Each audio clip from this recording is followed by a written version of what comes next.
El gobierno publicó el reglamento de la Ley de Inteligencia y establece que las empresas públicas y privadas tienen 48 horas para entregar la información de los ciudadanos solicitada por el Centro de Inteligencia. La Contraloría detectó irregularidades en la compra de 48 generadores que SELEC hizo a la empresa Austral y que tienen instalados en Esmeraldas. La empresa de agua potable de Quito colocará una tubería de polietileno y no de acero para acelerar la reparación del sistema de agua Mica Quito Sur, mientras entraron en funcionamiento 2 potabilizadoras de la Cruz Roja. El gobierno hace 3 cambios al trámite para el cobro del seguro de accidentes, SPAT, para agilizar los reembolsos. Televistazo le contará cómo hacerlo. Las Fuerzas Armadas pusieron en marcha un plan para el control permanente de Buenos Aires en Imbabura y evitar el retorno de los mineros ilegales. En la tercera parte de la serie, Justicia, las piezas de la crisis, se mostrará cómo los jueces reciben amenazas y en otros casos sucumben a la corrupción. Una pareja murió atrapada en un derrumbe en la parroquia Santiago en Loja, que destruyó 6 casas y afectó a otras 15. Mientras, 4.000 personas del cantón Pimampiro en Imbabura se quedaron incomunicadas por otro deslave en la vía principal. Ecuador envejece rápidamente por la migración y la baja natalidad. En 72 años, el promedio de hijos por mujer pasó de 6.83 a 1.86 por madre. Rusia responde diplomáticamente al ultimátum de Donald Trump. Asegura que puede resistir los aranceles del 100%, pero analiza la amenaza. El estado de New Jersey en Estados Unidos fue declarado en emergencia por lluvias torrenciales que dejaron 2 muertos.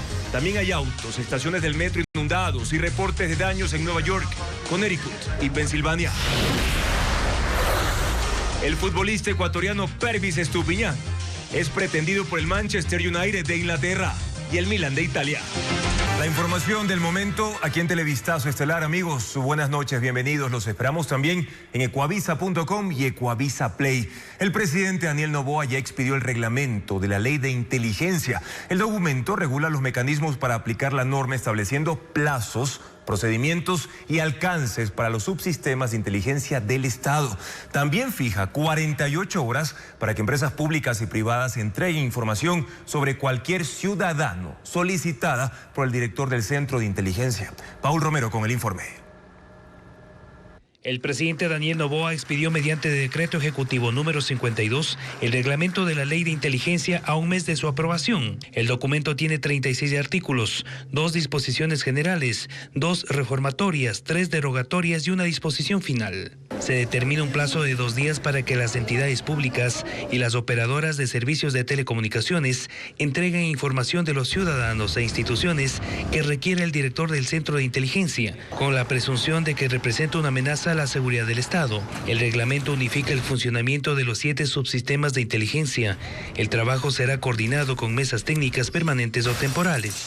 Para el intercambio de información, cada subsistema implementará plataformas tecnológicas y protocolos de cooperación y planificación. Los subsistemas de inteligencia de las Fuerzas Armadas, Policía, Sistema Penitenciario, SRI, aduanas, entre otros, deben implementar una unidad de protección de datos para erradicar la fuga de información. Para el funcionamiento del Sistema Nacional de Inteligencia, se destinará un fondo permanente para gastos especiales, clasificado como secreto o secretísimo. Las transacciones bancarias y registros serán codificados por el Banco Central y auditados por la Contraloría. SELEC compró generadores que no cumplieron los requerimientos técnicos para instalarlos en Esmeraldas. La Contraloría encontró irregularidades en la compra y estableció responsabilidades civiles, además de posibles delitos penales. Francisco Garcés, con más información. Los motores y generadores comprados a Austral para producir 91 megavatios en Esmeraldas no son nuevos y son incompatibles con el sistema eléctrico nacional. La Contraloría analizó la compra por $89 millones y encontró algunas irregularidades. Verificó 43 de los 48 motores en Esmeraldas y halló que fueron fabricados en el 2017, pese a que el requisito era que lo fueran después del 2020 y se certifique que eran nuevos. 6 ni siquiera tenían placas de identificación. Hubo evidencia de que algunos de ellos eran usados. Y de los 43 generadores conectados a los motores, solo 2 tenían placas originales que certificaban que fueron fabricados en el 2016 y que eran de 50 hercios, incompatibles con el sistema eléctrico ecuatoriano que funciona a 60 hercios. Los otros 41 generadores no tenían placas de identificación y sus números de serie estaban marcados a mano. Austral, empresa constituida en Uruguay con $260 y solo 57 días antes de ser contratada, ofertó 48 equipos nuevos que tenía en el Líbano. Entregó una garantía que no era del fabricante y certificó su experiencia con un documento que pertenecía a una empresa chilena. Selec no objetó esos documentos. De hecho, invitó a esa empresa pese a que su oferta inicial no cumplía con las bases de la contratación. En ese proceso se recibieron 11 propuestas. Solo una cumplió los requisitos, pero fue desechada por Electroguayas, unidad de Selec, que se encargó de la contratación. La Contraloría, en su informe, detalla que las irregularidades empezaron desde que se planificó la contratación y terminaron con la instalación de la planta térmica en Esmeraldas sin tener los permisos de construcción ni autorizaciones ambientales. Pese a todo, Selec ya ha pagado $71 millones a Austral por una planta que no está apta para funcionar. La Contraloría estableció glosas, responsabilidades administrativas e indicios de responsabilidad penal que ya están en manos de la Fiscalía. No ha dicho los nombres de los responsables. Y el gobierno ya lanzó un proceso de contratación para alquilar 260 megavatios termoeléctricos para 2 centrales de Guayaquil.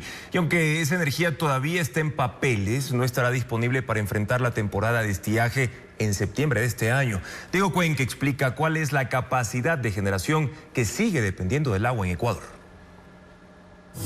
La Corporación Eléctrica del Ecuador, Selec, lanzó el proceso de contratación para alquilar generadores termoeléctricos. 130 megavatios deben instalarse en la central Enrique García y otros 130 megavatios en Pascuales 2. Ambas están en Guayaquil. Según el portal de compras públicas, el costo referencial es de $259.711.920. Aunque el Operador Nacional de Electricidad, SENACE, sostuvo que esos proyectos en tierras son necesarios para el estiaje de septiembre de 2025. La adjudicación culminará a finales de julio y los contratistas que ganen tendrán hasta enero de 2026 para entregar las obras. Más allá de la energía que por ahora está en papeles, el país nuevamente llegará a la temporada de sequía con generación eléctrica que depende del agua. Según el plan de operación del SENACE para este año, cuenta con 5.197 megavatios de hidroeléctricas, 1.860 megavatios de termoeléctricas, considerando 3 barcazas turcas disponibles, 182 megavatios en plantas de energía renovables, no convencionales, en las que se incluyen las eólicas. En total, 7.239 megavatios.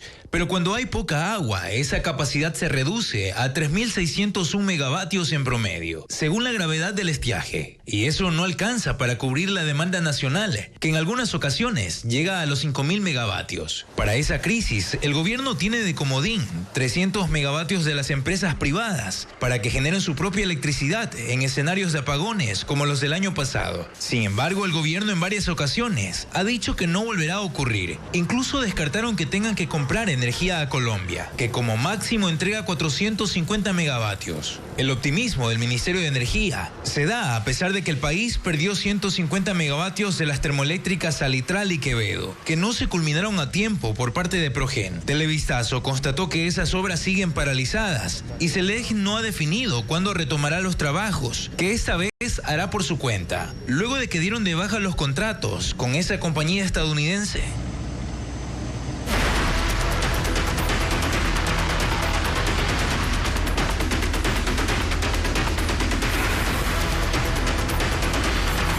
Quito Sur, el agua de la discordia.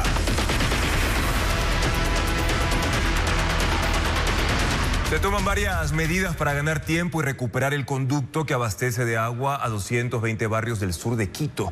La empresa de agua reemplazará los tubos de acero por plásticos de alta densidad, lo que agilizará las labores de remoción de tierra y soldadura. Hernán Higuera precisa que el mal clima en el páramo de la Antisana obliga además a mantener la fecha límite de reconexión para el domingo próximo. La noche de ayer y esta madrugada nevó en el páramo de la Antisana, pero los trabajos en la zona cero del deslave en La Mica no se detuvieron. Según los ingenieros de la empresa de agua de Quito, se alcanzó un 90% del restablecimiento de la mesa, por donde se enterrarán 35 tubos de 10 metros cada uno, que ya no serán de acero. El municipio contrató por emergencia a un costo de $450,000 la instalación de tubería de polietileno de alta densidad, con características flexibles, según explican los técnicos, para que se adapte rápidamente al suelo y soporte la presión del agua.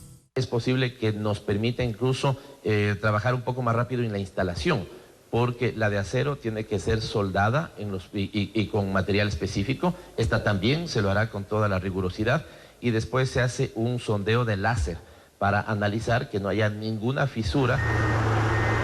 Según las autoridades municipales, esto ahorrará tiempo al obviar obras que con la tubería de acero se debían realizar.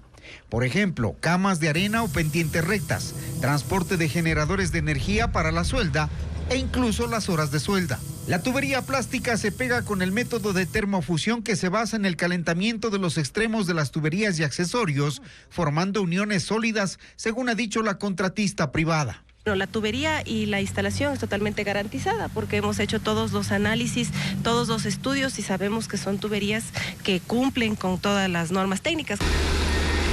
El restablecimiento del servicio a los 220 barrios del sur de Quito se mantiene como fecha tope el domingo.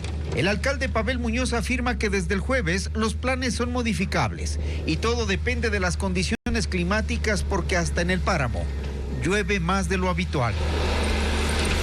Cunetas para desviar el agua, tratamiento del talud y reforestación son parte del plan de recuperación de esta zona que abastece de agua a Quito y que además es hábitat de venados que aparecen cerca de la zona cero, donde unas 100 personas se afanan por entubar el agua que genera el páramo. Y después de sortear varias dificultades, esta mañana entraron en funcionamiento 2 de las 3 plantas potabilizadoras que ofreció el gobierno.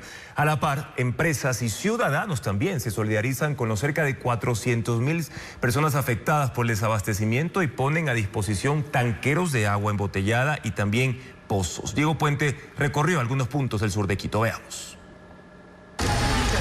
El gobierno prometió 3 plantas potabilizadoras de agua para ayudar a los quiteños que encaran un desabastecimiento de agua desde hace 6 días. Hoy, 4 ministros, rodeados por sus escoltas, aparecieron con 2 plantas de la Cruz Roja que tardaron 3 horas en funcionar. De hecho, abandonaron la zona antes de que los técnicos las calibraran, aprovechando una vertiente natural del barrio Nueva Aurora, uno de los 220 afectados. Los técnicos empezaron las pruebas a las 8 de la mañana. La ministra de Ambiente, María Luisa Cruz, intentó encender el generador eléctrico. No tuvo éxito y cuando los operadores tomaron la posta, fueron evidentes las fugas en las mangueras y en las conexiones. El agua fluyó con exceso de cloro. La calibración terminó a las 11 de la mañana. La Cruz Roja informó que una tercera planta se instalará en Jazmines de Guamaní este miércoles. El gobierno ordenó que tanqueros de CENEL y de la Fuerza Terrestre se sumen a los 60 que hacen recorridos desde que empezó la crisis y que ha suscitado muestras de solidaridad por parte de la Asociación de Municipalidades del Ecuador y también de ciudadanos en la capital. A esas muestras se unieron hoy empresas privadas del sur de Quito que tienen pozos de agua. Permitieron que los moradores los usen. 150 personas llegan al día a esta fábrica en Quitumbe, que entrega unos 78,000 litros. Es un agua que viene del pozo. Nosotros le damos un tratamiento con polímeros y con cloro para que puedan usar para asearse, para lavar los platos, para lavar la ropa, para los baños.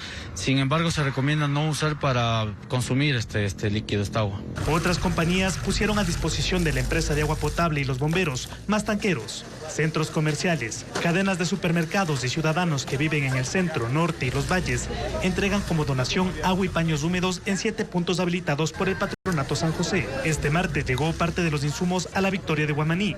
Corporación Favorita donó 18,000 galones de agua embotellada. Otros ciudadanos acuden a 5 hidrantes, 4 en Quitumbe y 1 en la lucha de los pobres.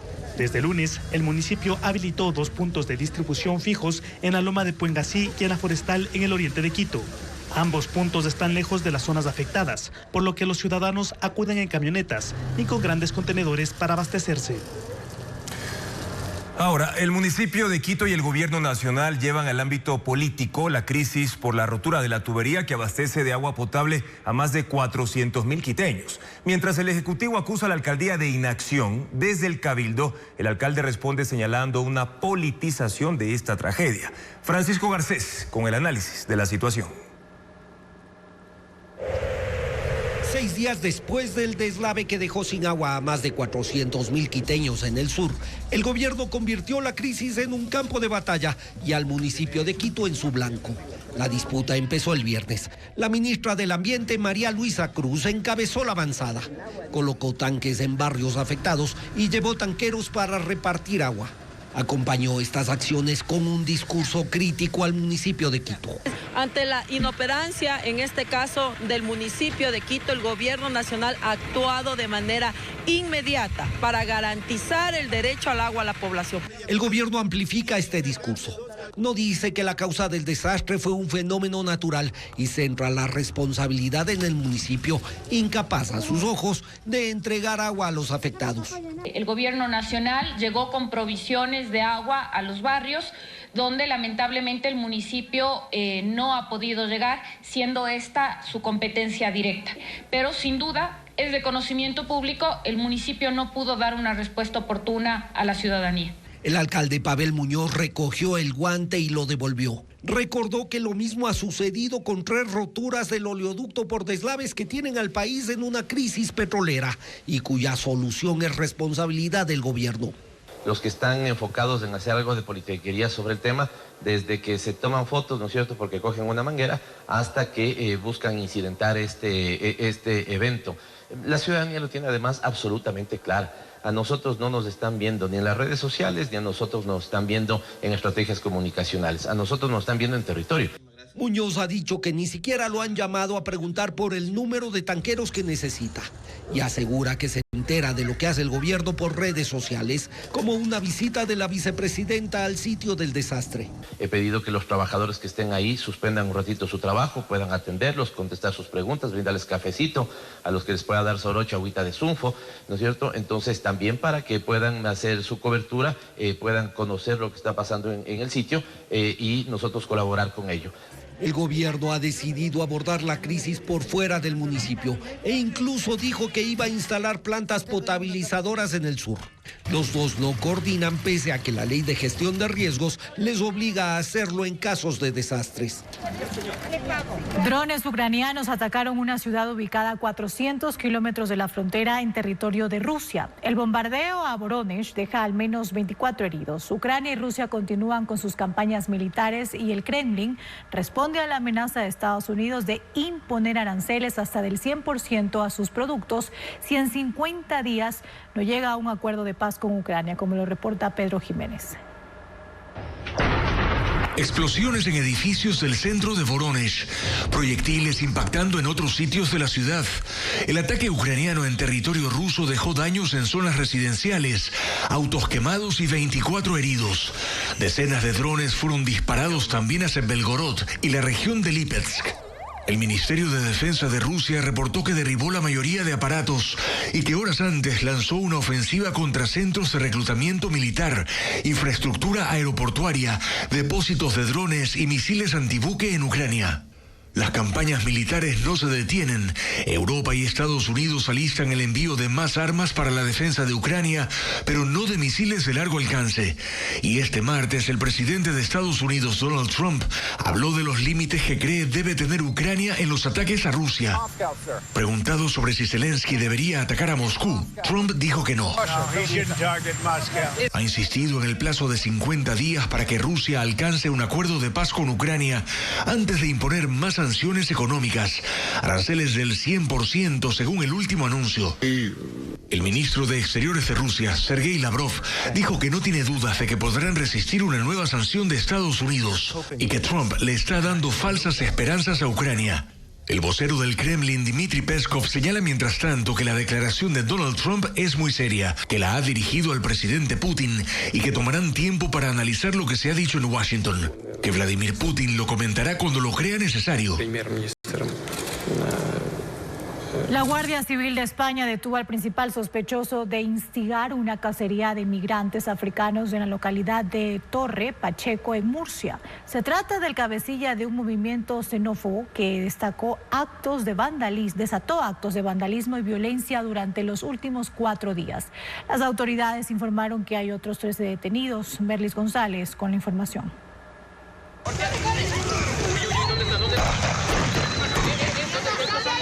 Las autoridades españolas desplegaron un operativo de seguridad en la localidad de Torre Pacheco, en Murcia, para poner fin a 4 días de violencia. Este martes anunciaron la detención de 14 sospechosos de promover ataques contra migrantes africanos que desataron el caos en la zona. Entre los capturados está el cabecilla de un movimiento xenófobo, que en su canal de la plataforma de mensajería Telegram llamó a cazarlos, luego de que 3 marroquíes indocumentados golpearan sin razón a un hombre de 68 años.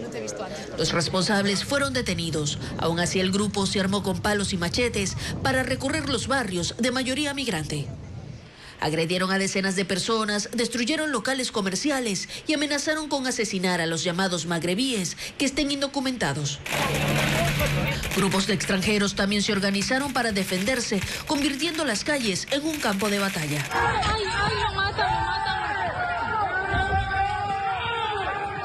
El conflicto ha generado un intercambio de acusaciones entre los partidos políticos. Vox responsabiliza al gobierno de Pedro Sánchez por no reforzar las fronteras y permitir la llegada de indocumentados, mientras que el mandatario señala el discurso antiinmigrantes de la ultraderecha como el desencadenante de la violencia. La comunidad de Torre Pacheco, en el sureste de España, tiene 40.000 habitantes. Hace 10 años eran solo 12.000, pero el lugar atrajo a miles de extranjeros procedentes de países del norte de África para trabajar como mano de obra en las zonas agrícolas. El gobierno agiliza el trámite de pagos a víctimas de accidentes de tránsito mediante el SPAT, con una nueva resolución. En el siguiente reportaje, Adriana Bermeo explica cuáles son esos cambios. El Servicio para Pago de Accidentes de Tránsito SPAT hizo ajustes en el trámite para agilizar los reembolsos. En una resolución publicada el pasado 17 de junio se detalla el procedimiento y se enfatiza en 3 cambios. 1. La entrega de documentación para iniciar el trámite se hará en las oficinas del SPAT, ya no se recibirá por courier. 2. Si la víctima no puede acudir, podrá delegar a un representante. No necesitará hacer un poder notarizado o una autorización por escrito. Y 3. El personal del SPAT revisará los requisitos y no recibirá documentación incompleta. No se aceptarán certificaciones bancarias de cuentas que no permitan transferencias directas de dinero. El SPAT protege a conductores, pasajeros y peatones. Es el primer servicio al que deben acudir las víctimas de accidentes de tránsito. Cubre hasta $3,000 por gastos médicos, hasta 200 por ambulancia, 5,000 por discapacidad total o parcial, 5,000 por fallecimiento y hasta $400 por gastos funerarios. La información del SPAT para cada caso se encuentra en su página web. Las víctimas tienen hasta 1 año después del accidente para acceder a los beneficios. El SPAT se financia del pago que hacen los conductores en la matrícula. En el 2024 pagó $77,600,000 a 119,000 beneficiarios.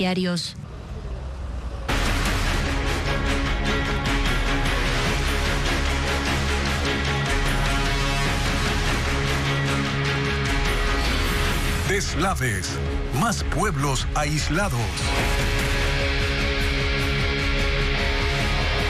En la parroquia Santiago, en Loja, las lluvias han fracturado la tierra y dejan una estela de destrucción. 21 viviendas están afectadas por un derrumbe, 6 quedaron totalmente sepultadas y una pareja de esposos murió atrapada. Alejandra Sánchez con las imágenes de lo ocurrido. La tierra se ha quebrado bajo la fuerza de las lluvias en la parroquia Santiago, en Loja. En esta zona rural, de 1,750 habitantes, 19 sectores han resultado afectados. En el barrio Paquilla, en las laderas de una montaña, un derrumbe sepultó 6 casas. En una de ellas, una pareja de esposos de 91 y 86 años murió atrapada. Sus corrales con casi 200 animales, entre gallinas, cuyes y borregos, también quedaron aplastados. Hoy no queda rastro de nada, solo tierra removida. Sus hijos buscan entre los escombros algunos recuerdos de infancia. Aquí nacimos, aquí vimos la luz del día, soñábamos jugando con todo.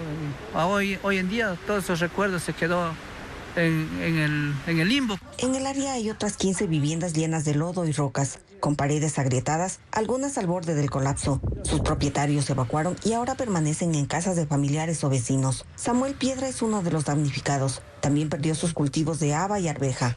Las vías también han colapsado por los derrumbes. En la Panamericana E35, que conecta Loja con Santiago y San Lucas, y por donde circulan 5.000 vehículos diarios, han ocurrido al menos 20 deslaves. En el kilómetro 33, la mitad de la carretera se desplomó. Y en el kilómetro 20, la tarde de este lunes, un nuevo deslizamiento bloqueó el paso durante 13 horas. 600 vehículos quedaron varados a cada lado de la vía, entre ellos camiones con productos perecibles como lácteos, papa y verduras. Manuel Coronel transportaba 500 quesos desde Cumbe, Cuenca, hacia los comercios de Loja. Para cumplir con la entrega tuvo que hacer un transbordo a pie, cargando entre el barro. Nos ha dificultado mucho, bastante con el producto que no es de guardar. Siempre se nos daña. Aunque el paso fue habilitado durante unas horas, esta mañana un nuevo deslizamiento lo bloqueó. Maquinaria permanece en el lugar para despejar la vía. En Pimampiro, Imbabura, las lluvias recientes han provocado nuevos derrumbes que mantienen incomunicadas a las parroquias rurales de San Francisco de Siquipamba y Chuga. Cristian Tinajero informa que al menos 4.000 habitantes afectados por el colapso de vías, la falta de agua y el temor a nuevos deslizamientos. Veamos. En las últimas 48 horas, la cordillera oriental ha soportado intensas lluvias que desencadenaron al menos 7 nuevos derrumbes en la zona rural de Pimampiro, provincia de Imbabura. Las vías de acceso a San Francisco de Siquipamba y Chugá quedaron totalmente bloqueadas y ahora estas dos parroquias permanecen completamente incomunicadas. Ante esta situación, las dos localidades se declararon en emergencia. En estos poblados viven 4.000 personas que para salir o entrar arriesgan sus vidas cruzando zonas inestables y laderas desgarradas por el lodo. Un derrumbe de gran magnitud destruyó al menos 10 metros de la vía de acceso a la parroquia rural San Francisco de Siquipamba, aquí en Pimampiro. Ahora este gran socavón mantiene incomunicadas a 2.000 personas. La emergencia también ha impactado el servicio de agua. El crecimiento del río Pisque dañó las fuentes de captación. En las dos parroquias, el 80% de la población no tiene acceso regular al servicio y dependen de la dotación por horas que entrega el municipio. Lo que se saca los productos no se puede sacar. Somos agricultores también de la parte alta de acá del campo y no se puede salir a los mercados. En la parte baja del cantón, la comunidad de Chalhuayacu, en el Valle del Chota, también resultó afectada.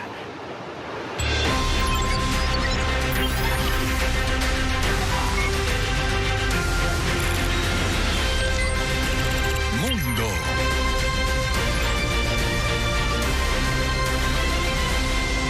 Lluvias torrenciales azotaron zonas del noroeste de Estados Unidos, causando inundaciones en áreas de Nueva York, Nueva Jersey, Connecticut y Pensilvania. Más de 800 vuelos fueron cancelados por el temporal, que además dejó 2 muertos, vehículos sumergidos y a las estaciones del metro llenas de agua. Un rayo cayó sobre el One World Trade Center, anunciando una poderosa tormenta. El Servicio Meteorológico de Estados Unidos alertó sobre inundaciones repentinas para zonas metropolitanas de New York, New Jersey, Pensilvania y Connecticut. La ciudad de New York registró inundaciones que afectaron el transporte. Videos en redes sociales mostraron a personas dentro de los vagones del tren, mientras las estaciones del metro se llenaban de agua. Algunas rutas fueron suspendidas y otras líneas funcionaron con retrasos. También cerraron autopistas debido a la acumulación de agua. En los condados de Westchester, Rockland y Elmsford, en Nueva York, las autoridades rescataron a personas atrapadas en sus vehículos. Los aeropuertos de Newark, La Guardia y John F. Kennedy también se vieron afectados. Cancelaron 396 vuelos de partida y 406 de llegadas. También el de Filadelfia tuvo retrasos. En New Jersey se confirma la muerte de 2 personas. Además, unas 8.000 se quedaron sin luz. El gobernador declaró estado de emergencia y pidió a la población quedarse en casa. Mount Joy, en el sureste de Pensilvania, fue una de las localidades más golpeadas en ese estado. Los damnificados dijeron que el agua alcanzó más de 1,5 metros dentro de sus viviendas. Durante la madrugada, el nivel del agua comenzó a descender. El presidente de Brasil, Luis Ignacio Lula da Silva, firmó el decreto que reglamenta la ley de reciprocidad, una herramienta aprobada por el Congreso que permite adoptar contramedidas frente al aumento de aranceles por parte de Estados Unidos. Esta ley detalla los procedimientos de protección que el gobierno desarrollará para contrarrestar el impuesto del 50% aplicado por Estados Unidos a productos brasileños a partir del 1 de agosto, así como otras medidas unilaterales impuestas por socios comerciales que restrinjan las exportaciones del país. El británico Fauja Singh, conocido como el maratonista más longevo del mundo, falleció en un accidente de tránsito en Punjab, India, a la edad de 114 años. El atleta fue atropellado por un carro, sufrió heridas mortales cuando intentaba cruzar una carretera en su pueblo natal, Beaspin. Comenzó a correr a los 89 años y saltó a la fama al completar su primer maratón en Londres en 6 horas y 54 minutos.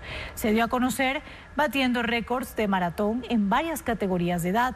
Llegó a convertirse en inspiración para muchos atletas al correr maratones con más de 100 años. Y Francia cerró sus celebraciones por los 236 años de la toma de la Bastilla con un espectáculo de fuegos artificiales. La Torre Eiffel deslumbró con un show de 25 minutos que este año fue complementado con más de 1.100 drones. Una multitud se reunió para observar cómo esos atractivos sobrevolaban el monumento, formando imágenes y mensajes como libertad, igualdad, fraternidad, en homenaje al lema nacional y Acuerdo de París por el 10º aniversario del Acuerdo Climático. También se realizó un gran concierto gratuito en el Campo de Marte, protagonizado por la Orquesta Nacional de Francia, entre otros artistas. Las tumbas imperiales construidas hace 900 años son el nuevo patrimonio mundial de la UNESCO. Es un mausoleo de 50 kilómetros cuadrados que está en el centro norte de China. El comité reconoció su valor histórico y cultural. Las imágenes con Meris González. En una planicie de la región china de Ningxia está el nuevo patrimonio de la humanidad. Son unas enormes estructuras conocidas como el mausoleo de las dinastías Xia, construido entre los siglos XI y XIII. Es un complejo funerario con un área de 50 kilómetros cuadrados donde hay 9 tumbas imperiales, 271 de subordinados y una arquitectura que incluye un sistema de control de inundaciones. En la zona se han recolectado esculturas, relieves y piezas de un sistema de impresión adelantado 300 años al modelo occidental. Sus muros y torres han resistido por casi 1000 años, brindando valiosa información sobre la sofisticada ingeniería de la época. El aporte histórico y cultural de las tumbas de Xia fue reconocido en el Comité de Patrimonio Mundial de la Organización de Naciones Unidas para la Educación, la Ciencia y la Cultura, UNESCO, para examinar 30 nuevas solicitudes. El organismo tiene como objetivo proteger lugares de valor excepcional como este.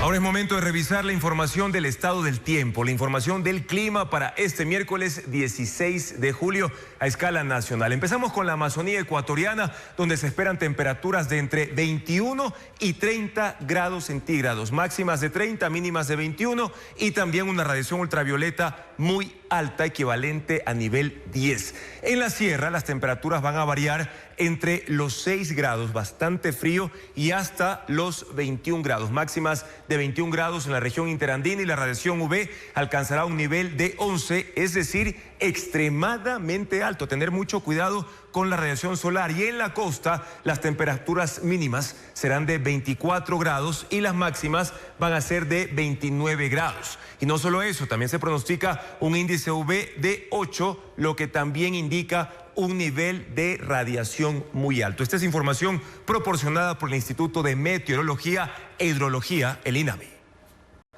El ejército mantendrá operaciones de control y seguridad en las minas de Buenos Aires, en Imbabura, por tiempo indefinido. El objetivo es detectar y así eliminar a los grupos armados irregulares que se han posesionado de esa zona, que está de hecho concesionada por el Estado. Paul Romero con el informe. En 3 días de operaciones, según el ejército, se recuperó el control total de 4 grandes minas en la parroquia Buenos Aires, Imbabura, ocupadas por grupos armados organizados como los Lobos. El plan de intervención se realizó después de la muerte del soldado Eric Tituania el 3 de julio, víctima de una trampa explosiva en el sector de Mina Vieja que hirió también a otros 3 soldados. La Fuerza Terrestre llegó con 1.500 uniformados que cubrieron 150 kilómetros en las inmediaciones de Buenos Aires, Río Verde, Cachaco y El Cristal. Los militares intensificaron las operaciones de control de armas, municiones y explosivos en la ruta Ibarra-San Lorenzo e instalaron un retén en San Jerónimo, en la principal vía de acceso a la parroquia Buenos Aires, a aproximadamente 35 kilómetros de las minas. La idea es blindar el sitio y cortar el acceso de mineros ilegales y de sus provisiones por las vías alternas. Rocafuerte, La Merced, Buenos Aires. Cachaco, La Esperanza, Buenos Aires. Lita, Palmira de Toctemí, Buenos Aires. Rutas utilizadas por los mineros ilegales para sacar el material aurífero a centros clandestinos de procesamiento. Las patrullas llegaron en vehículos blindados Cobra y David artillados. El control y vigilancia de los lugares de difícil acceso y caminos de herradura a Mina Vieja, Mina Nueva y El Olivo se realiza con drones. Según el ejército, los uniformados permanecerán en la zona hasta destruir toda la infraestructura, materiales, equipos, maquinaria que utilizaban para la explotación minera. No hay una fecha definida. Equipos de inteligencia están igualmente en la zona. En Los Ríos, la tercera provincia más violenta de Ecuador, la entrega de 35 vehículos blindados a las Fuerzas Armadas contrasta con una realidad marcada por asesinatos, secuestros y también extorsiones. Mientras el gobierno refuerza el patrullaje militar, el crimen organizado sigue asfixiando el comercio y también a la agricultura. Odel Camacho nos muestra el panorama. Este martes el presidente Daniel Noboa entregó 33 vehículos David 4x4 y 2 Embombe 6x6 a las Fuerzas Armadas. Son el último lote de 137 adquiridos por el gobierno de Guillermo Lasso en 2022 por $64,7 millones. Transportan entre 4 y 6 soldados y reforzarán los patrullajes militares en Los Ríos, la tercera provincia más peligrosa del país. Asesinatos, secuestros y extorsiones mantienen asediada a la provincia. Las muertes violentas ya suman 628 casos en lo que va del año, un 25% más que en 2024. Y cantones como Babahoyo, Pueblo Viejo, Quevedo y Buena Fe viven bajo el dominio de bandas criminales que han sembrado el terror y golpeado los 2 principales motores económicos de la provincia, el comercio y la agricultura. En Quevedo, donde se entregaron los blindados, el comercio cayó un 60% durante el 2024 a causa de la inseguridad, según la Cámara de Comercio. Esto se traduce en la pérdida de alrededor de 1.700 empleos. En Buena Fe, medio centenar de locales cerraron este año y los que se mantienen abiertos apenas registran ventas. Da miedo, ya a las 6 de la tarde estamos cerrando los locales porque esto ya se encuentra solo, ya la gente ya se ausenta, se va a su casa, digo yo, por el miedo. Y aunque no hay una cifra oficial, solo en Buena Fe al menos 10 fincas de banano, cacao, maíz y ganadería han quedado abandonadas, alquiladas o en venta. Sus dueños han optado por huir tras recibir amenazas. 696 denuncias por extorsión y 90 casos de secuestro se han presentado en la provincia. Hasta ahora, la principal respuesta del gobierno para intentar contener el crimen en Los Ríos han sido sucesivos estados de excepción. La semana pasada concluyó el número 4 aplicado en la provincia. En Guayaquil, un patio de carros será utilizado como fachada para ocultar armas. Y en Los Ríos, 11 armas de fuego fueron decomisadas en una casa. Merlín Ochoa, con más información.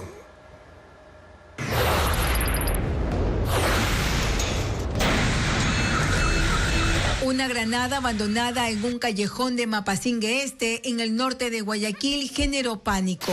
Moradores alertaron al ECU 911 y equipos del GIR acudieron. Al no tener la polea de seguridad, el artefacto fue detonado de forma controlada.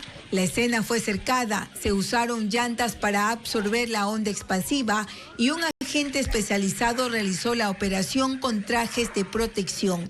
No hubo víctimas. Un patio de carros en La Garzota, al norte de Guayaquil, ocultaba armas de fuego. Policías y militares allanaron el sitio y encontraron 6 armas, 100 municiones y radios de comunicación. Entre lo decomisado había una pistola Glock, un subfusil artesanal y revólveres brasileños. 4 personas fueron capturadas. Según los agentes, el negocio era usado como fachada. La policía recalca que la presencia de armas extranjeras y de fabricación artesanal despierta alarmas sobre redes delictivas con poder logístico y conexiones internacionales. El mini arsenal estaba en esta casa del Cantón Pueblo Nuevo en Los Ríos.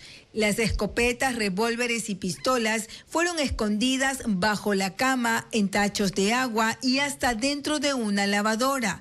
Las 11 armas de fuego fueron halladas luego del operativo que se realizó usando un dron. Una persona fue detenida.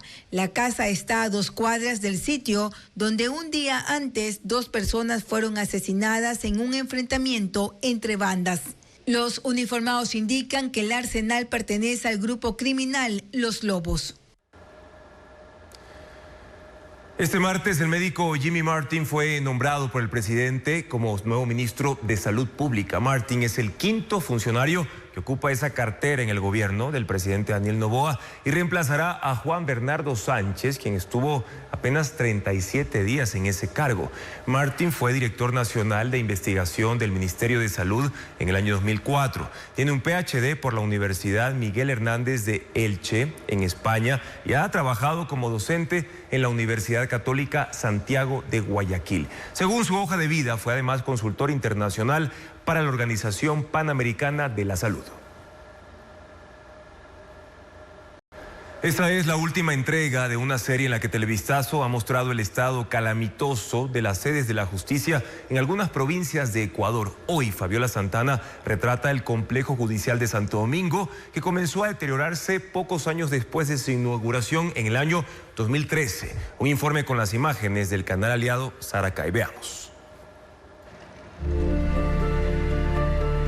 Es un gigante gris en decadencia. La pintura del complejo judicial de Santo Domingo se ha ido, dejando al desnudo el cemento por fuera y por dentro el deterioro que padecen aquellos que llegan en busca de justicia.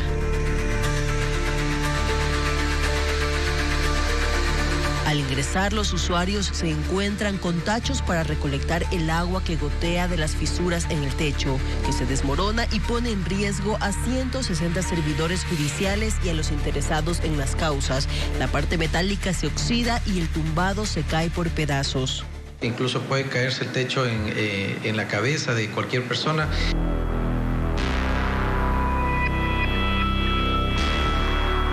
Las paredes sufren de severas filtraciones y hay espacios enteros que se pudren. El moho les da tonalidades verdes y oscuras. La humedad también corroe las bases metálicas y en otros puntos la madera se está desprendiendo. Imagine un sismo o algo, realmente, si usted logra verificar, hay algunos puntos que se están cayendo. Entonces sí necesita una valoración por parte del Consejo de la Judicatura. El área de archivo de la unidad penal sufre de filtraciones y por falta de perchas los documentos judiciales se acumulan en el piso. Tienen que hacer las gestiones respectivas para que soliciten los presupuestos y puedan darle mantenimiento al edificio. Para solventar en parte el déficit de presupuesto para mantenimiento, los funcionarios hacen autogestión, pero no es suficiente. Además que también dependemos de la buena voluntad de las otras instituciones del Estado. Y esa buena voluntad también tiene sus límites normativos. Según dicen, se requiere $170,000 para intervenir en forma urgente las áreas más comprometidas. Los problemas en este edificio no son nuevos. Se presentaron poco después de su inauguración en 2013. Costó $13 millones, pero el desprendimiento de la pintura y el deterioro del concreto daba cuenta entonces de los malos materiales usados. Ahora la situación se ha agravado y requiere una intervención urgente.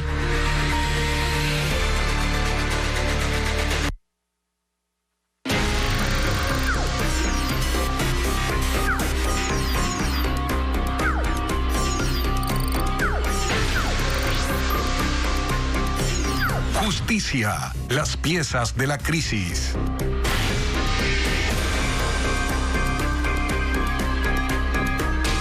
En un nuevo informe de este especial revisamos la situación de un actor clave en la crisis de la justicia: los jueces, desde los ordinarios hasta los que están en las altas cortes. Unos exponen su vida y se enfrentan al crimen organizado sin el respaldo ni protección del Estado, mientras que otros trabajan para los grupos delincuenciales. Jacqueline Rodas profundiza en este problema.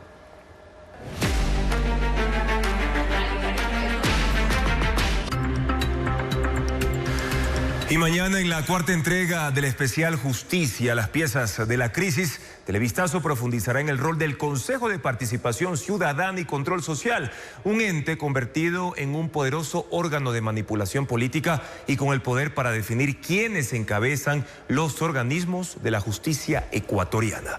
En otros temas, Ecuador envejece rápidamente. El último informe del Instituto Nacional de Estadística y Censos revela que el país pierde población joven por la baja natalidad y también por la migración. Pasó de tener una tasa de 6.83 hijos por mujer a 1.86. Mientras esto sucede, no existen medidas que modifiquen esta realidad. Lo informa Bessie Granja. En Ecuador hay un descenso acelerado de su tasa de natalidad, que pasó de 6.83 hijos por mujer en 1950 a 1.86 en 2022, según el Instituto Nacional de Estadística y Censos INEC. La cifra está por debajo del promedio de 2.1, que según organismos como Naciones Unidas y el Banco Mundial, debería tener una mujer para garantizar que la población se mantenga estable. El INEC proyecta que Ecuador pasará de 17.7 millones de habitantes en 2022 a 21.1 millones en 2050, con un crecimiento anual de 0.9% versus el 3.1% de los años 60. La desaceleración es impulsada por una reducción en la tasa de fecundidad y la migración. El INEC estima que en 25 años una cuarta parte de Ecuador será mayor de 65 años. Incluso hay cantones donde la población se reduce, como Colta y Guamote, que pierden hasta el 1.2% de su población anualmente y transformando la estructura social y económica del país. A diferencia de otras naciones, Ecuador ha implementado medidas moderadas para incentivar la natalidad. Licencias de maternidad y paternidad extendidas con 12 semanas para madres y 10 días para padres. Acceso gratuito a controles prenatales y posparto y transferencias monetarias como el bono de los 1000 días, aunque esta está más relacionada con la protección infantil. Francia, que desde 1975 registra bajas tasas de fecundidad, ahora tiene la más alta de Europa, con 1.8, igual que la de Ecuador, pero en contextos completamente distintos, pues va en ascenso. Entre las medidas constan subsidios mensuales por hijo de hasta $324, créditos fiscales, guarderías subsidiadas. Suecia también consta como un ejemplo con una tasa estable de 1.7 hijos por cada mujer. Lo lograron ofreciendo 480 días de licencia parental al 80% del salario, subsidios de 150 euros para hijos de hasta 16 años y deducción fiscal. Ecuador aún no prioriza una estrategia nacional pronatalista, a pesar de que el escenario demográfico urge ponerlas en debate, antes de que el declive poblacional se convierta en una crisis irreversible. Pese a que desde el año pasado se dispuso la suspensión de exportación de aletas y carne de tiburón, de enero a abril de este año se comercializan 21.7 toneladas de varios ejemplares. La Autoridad Ambiental Internacional solicitó al país definir la capacidad de pesca, límites para capturas incidentales y también cuotas de captura de las especies que están amenazadas. Vanessa Robles con estas advertencias. El comercio ilegal de carne y aletas de tiburón, una especie en peligro de extinción, coloca a Ecuador como uno de los principales exportadores de Latinoamérica, además de México, Perú, Argentina y Uruguay, que envían estos productos hacia Europa y Asia. Así lo revela un estudio publicado en la revista científica Marine Policy. Según la Subsecretaría de Recursos Pesqueros, en 2023 las embarcaciones nacionales registradas descargaron 124.973 tiburones enteros. En 2024 fueron 121.122. Los principales destinos: España, Perú y Portugal. Pero el contraste está en las cifras de aletas exportadas, que muestran una dimensión mucho mayor. Solo el año pasado Ecuador envió 75,2 toneladas de aletas semiprocesadas por un valor de $3,2 millones. Y entre enero y abril de este año se despacharon 21,7 toneladas por 1,1 millones. El informe detalla la captura de 6 especies, con más del 60% correspondiente al tiburón azul. El resto se reparte entre tiburón arenero, zorro pelágino, sedoso, de aleta corta y zorro ojón, las 4 últimas consideradas entre las más amenazadas del océano. Por ello, el año pasado, el Acuerdo sobre el Comercio Internacional de Especies Amenazadas de Fauna y Flora Silvestres, CITES, solicitó suspender su exportación, una medida que arrancó este mes. No se emiten desde el 1 de julio. El Ministerio del Ambiente envió una comunicación a CITES formal diciendo que ya no vamos a emitir más permisos CITES.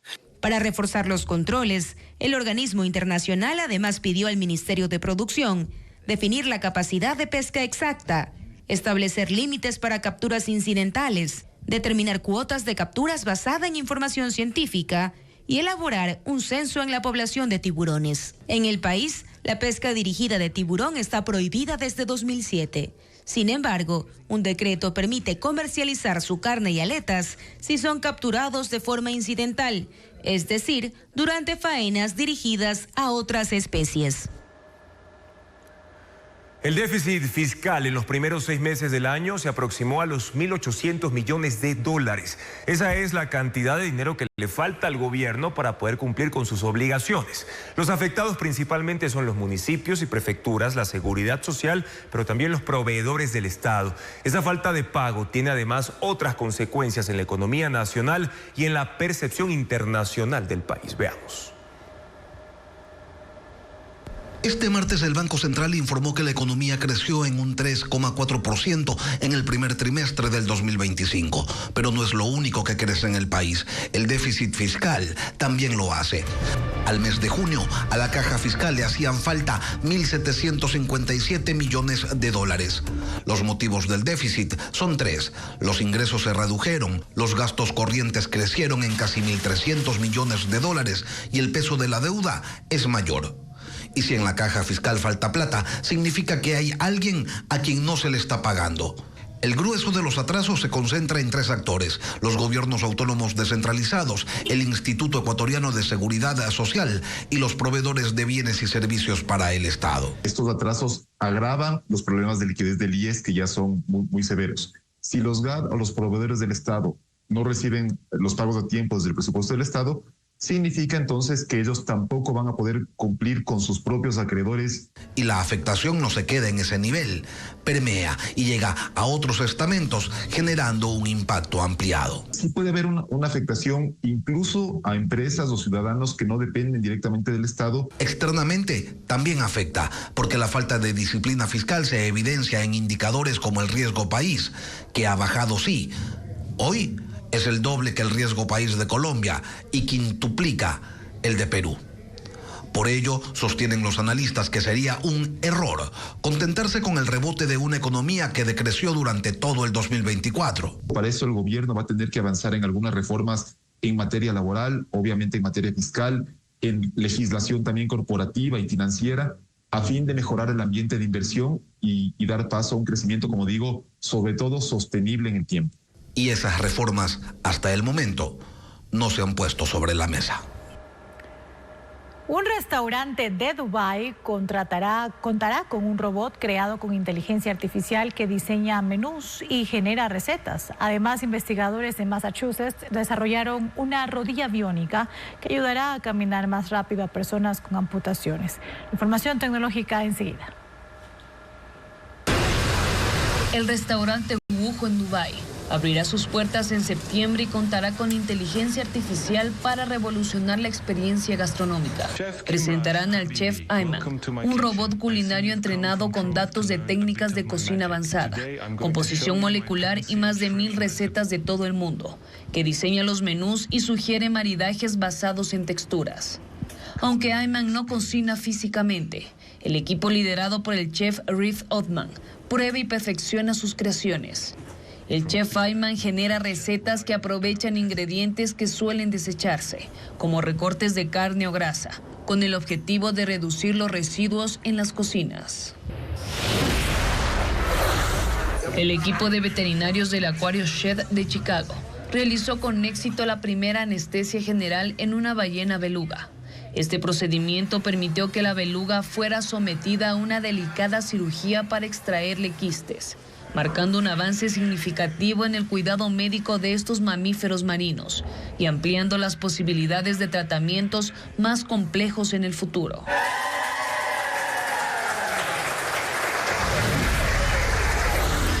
Investigadores del Instituto Tecnológico de Massachusetts desarrollaron una nueva rodilla biónica que ayuda a las personas con amputaciones por encima de la articulación a caminar más rápido, subir escaleras y evitar obstáculos con mayor facilidad que con una prótesis tradicional. El nuevo sistema se integra directamente con el tejido muscular y óseo del usuario, lo que ofrece más seguridad y mayor control del movimiento.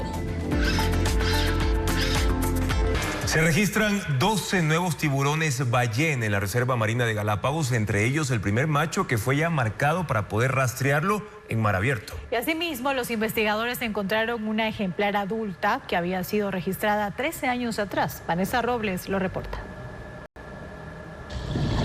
La expedición duró 15 días al sureste de la isla Darwin en Galápagos y fue el tiempo necesario para que investigadores del proyecto del tiburón ballena del archipiélago identificaran 12 nuevos ejemplares. Durante la incursión, los buzos colocaron 7 dispositivos satélites en las aletas dorsales de la especie para rastrearlos en mar abierto. Pero la sorpresa para los buzos fue que entre los ejemplares marcados estaba un tiburón ballena macho adulto, siendo el primero en ser registrado en la reserva, ya que el 99% de los avistamientos corresponde a hembras. Otra novedad fue el hallazgo de una hembra que había sido registrada por primera vez en 2012 en el mismo sitio, evidenciando la fidelidad de los animales a esa zona, detalló el Parque Nacional Galápagos. Según National Geographic, es conocido como el pez más grande del mar. Puede llegar a crecer hasta 12 metros de largo, pesa alrededor de 20 toneladas y se alimenta de plancton. Prefieren las aguas cálidas y es una especie considerada dócil. Desde 2016, la lista roja de especies amenazadas lo clasificó como un animal en peligro de extinción. Con este hallazgo, ya son 758 tiburones ballena registrados desde 2001 alrededor de los 130,000 kilómetros cuadrados que comprende la reserva marina. Según la dirección del Parque Nacional Galápagos, los recientes hallazgos son clave para analizar su comportamiento, rutas migratorias y garantizar la conservación a largo plazo de la especie. La revista Time publicó su lista de los 100 creadores de contenido más influyentes del mundo. Y destaca a quienes están transformando la cultura global desde plataformas digitales, lejos de los medios tradicionales como la televisión, el cine y la prensa. En el listado figuran varios latinos. Veamos.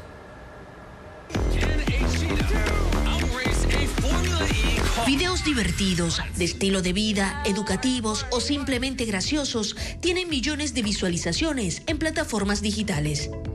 Quienes los crean acumulan un gran número de seguidores. Su contenido no solo llega a todos los rincones del planeta, sino que está transformando la cultura global. La revista Time reconoce eso y por primera vez lanzó su listado de los 100 creadores de contenido más influyentes. Hay figuras conocidas como MrBeast. Sus videos de alto riesgo para obtener una gran recompensa atraen a más de 400 millones de suscriptores a su canal de YouTube y otros 150 millones a Instagram y TikTok. También tiene un enfoque filantrópico, plantando árboles, entregando ayuda humanitaria y repartiendo dinero a desconocidos, difundiendo el activismo para captar contribuyentes. En la lista también hay figuras latinas, como el pintor Devon Rodríguez, que retrata personas en espacios urbanos como el metro de Nueva York. El mexicano Alex Ojeda, con sus descripciones viajeras y atracciones en cruceros. La especialista en moda y belleza Camila Coelho de Brasil y la joven uruguaya palestina Leana Dib, que comparte su estilo de vida saludable adaptado al Islam. Estas nuevas celebridades de Internet están cambiando los formatos audiovisuales. Ahora músicos, actores, incluso candidatos presidenciales se sientan en pijamas o comen alitas picantes mientras le cuentan su vida a alguno de ellos. Incluso si tienen solo 12 años, como la más pequeña de la lista, Taylin Viggs. Deportistas, historiadores, gamers e incluso la capitana de un barco figuran entre las 100 personas que Time destaca por el alcance de sus mensajes fuera de los medios tradicionales y conectando directamente con millones de usuarios de Internet. Muchos de ellos, como el reconocido Khaby Lame, sin decir una palabra.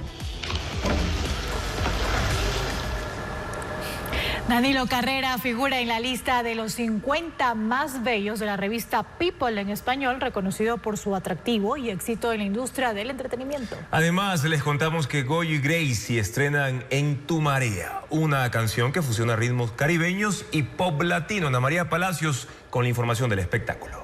Danilo Carrera es parte de la lista de los 50 más bellos de la revista People en español. Es reconocido como uno de los más atractivos de la industria del entretenimiento y por su éxito profesional. En 2024 fue uno de los presentadores de los premios Billboard de la música latina. Es el villano de la serie Velvet, El Nuevo Imperio, y próximamente estrenará la película Only en Ciudad de México, que protagonizó, codirigió y produjo. Laura Pausini y Robbie Williams estrenaron el videoclip de Desire, el primer himno oficial de la FIFA, que se reproducirá en sus eventos, incluido el Mundial de 2026. La canción, con la voz de Laura Pausini en español, busca unir culturas y aficionados mediante la música y el fútbol. Rihanna y sus dos hijos, Sia y Riot, hicieron su primera aparición pública en la alfombra roja de la premier de la película de los Pitufos, en Los Ángeles. Rihanna es la productora y presta su voz al personaje de Pitufina. En el filme, que se estrenará el 16 de julio, Papá Pitufo es secuestrado por los malvados magos Razamel y Gargamel, lo que lleva a Pitufina a liderar una misión al mundo real para rescatarlo. Goyo y Gracie estrenan la canción En Tu Marea, que fusiona ritmos caribeños y pop latino. Ellas hablan de una atracción intensa, casi inevitable, que despierta un deseo de cercanía por otra persona. El sencillo será parte del nuevo disco de Goyo, titulado Pantera, que tiene 14 temas. Gracias por su sintonía, amigos. Las noticias regresan mañana a las 5:55 en su primera emisión. En contacto directo estarán Cecilia Baltazar, ella es asambleísta por Pachacutic, para hablar sobre su proyecto de ley que presentó este martes y en el cual busca prohibir la explotación petrolera y minera en la Amazonía ecuatoriana. También Pavel Muñoz, alcalde de Quito, para analizar la emergencia por falta de agua en el sur de la capital y la relación escabrosa con el gobierno nacional para solventar ese problema. Todas nuestras emisiones, amigos, en vivo también por ecuavisa.com y Ecuavisa Play. Buenas noches.